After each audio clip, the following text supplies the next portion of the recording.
Hello, everyone. This post is going to be about which Democrats are leading in the 2020 presidential race. So, as most of you know, most of the candidates dropped out after the Nevada caucus. So, really, we only have two candidates remaining, which are Joe Biden and Bernie Sanders.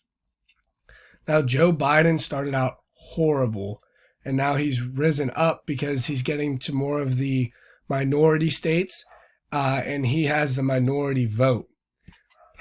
Most of America is saying that he's the number one candidate, but Bernie Sanders has significant support, and he's trailing only by 300 delegates. So it's still a very close race, and Bernie's not considered out of it, especially with the halt of Super Tuesday because of this new pandemic that has been going on.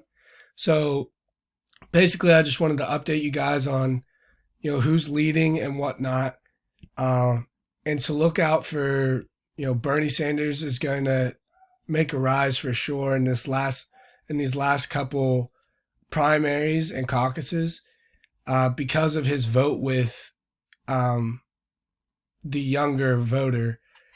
He's going to have college age voters that want the ideals that he has promised with free education and everything like that, the rise of minimum wage, everything like that. But he's not telling people how he's going to do it. So that's making the older voter lean more towards Joe Biden. So we'll see who ends up getting the nomination and who ends up facing off against Donald Trump. That's about all. It was just a quick post for the start, just so you guys got a taste of what I'm going to be covering. And I hope that you come back and check out more stuff.